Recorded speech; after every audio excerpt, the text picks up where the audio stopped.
चलिए दोस्तों, शुरू करते हैं आज की वीडियो। आज की वीडियो में मैं आप लोगों के लिए एक टॉपिक लाया हूँ जिसका नाम है पीएच स्केल। तो आज हम पीएच स्केल के बारे में थोड़ी जानकारी कवर करेंगे। पीएच का सबसे पहले हम जानते हैं फुल फॉर्म क्या होता है। तो पीएच का जो फुल फॉर्म होता है वह पावर ऑफ हाइड्रोजन होता है, या आप इसे एक अदर नाम से भी जान सकते हैं जिसे पोटेंशियल ऑफ हाइड्रोजन कहा जाता है। पीएच किसी विलयन की अम्लता या क्षारकता का एक माप होता है। सोरेनसन ने सुविधा के लिए पीएच संकेत का सुझाव दिया जो पावर ऑफ हाइड्रोजन का प्रतीक बना।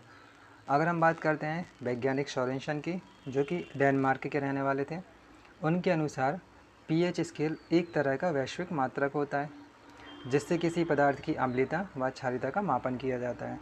अब ये पीएच स्केल क्या होता है, तो जैसा कि आप इमेज में देख पा रहे होंगे, पीएच 0 से लेकर 14 तक का एक स्केल होता है जिसमें अम्लता और क्षारीयता प्रदर्शित किया जाता है। अगर कोई विलयन 0 से 7 के अंदर होता है तो उसे अम्लीय कहा जाता है, और जो विलयन 7 से 14 के बीच में होता है उसे क्षारीय कहा जाता है, और जो फिक्स 7 होता है उसे न्यूट्रल या उदासीन कहा जाता है। अब इसके फ़ायदे क्या क्या होते हैं दोस्तों, तो पीएच का अलग अलग क्षेत्र में अलग अलग फ़ायदा होता है। आइए कुछ फ़ायदों के बारे में बात करते हैं। तो हमारा पहला फ़ायदा जो कि पीएच स्केल के साथ होता है एग्रीकल्चर में आप मिट्टी के पीएच का निर्धारण कर यह जान सकते हैं कि मिट्टी अम्लीय है या क्षारीय है। इनका गुण पता होने के बाद आप इसमें बोए जाने वाले बीजों को इनके अम्लीय और क्षारीयता के गुण के अनुसार ही प्रयोग करेंगे। इससे इस्तेमाल किए जाने वाले उर्वरकों और बोए जाने वाले फसलों के प्रकार के निर्धारण में मदद मिलती है।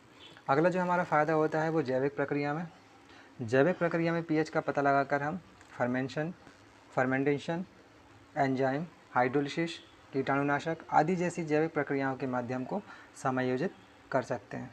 जो हमारा तीसरा फ़ायदा होता है वो होता है संचारण अनुसंधान में, कोरोजन रिसर्चिंग में। समुद्र के पानी का पीएच मापकर बनाए जाने वाले जहाज़ों और पनडुब्बियों के लिए इस्तेमाल किए जाने वाली सामग्रियों का क्षारीय समुद्रीय जल के प्रभाव का अध्ययन किया जाता है। तो फ्रेंड्स, ये थे हमारे पीएच के महत्वपूर्ण उपयोग और इनकी परिभाषाएं।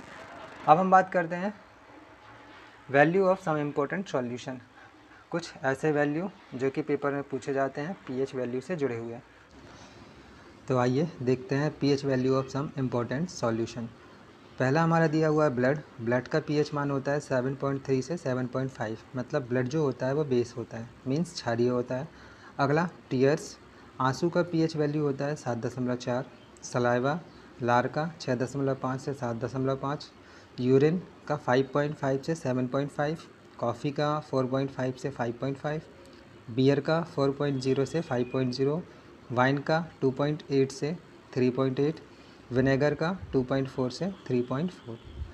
ये ऐसे इम्पोर्टेंट पीएच वैल्यूज़ हैं जो एग्ज़ाम में ज़्यादातर देखी गई है। इसमें एक मिस हो रहा है लेमन का, नींबू की जो पीएच वैल्यू होती है वो 2.4 होती है। तो फ्रेंड्स, ये हमारे इम्पोर्टेंट्स पीएच वैल्यूज़ थे जो एग्ज़ाम में पूछे जाते हैं।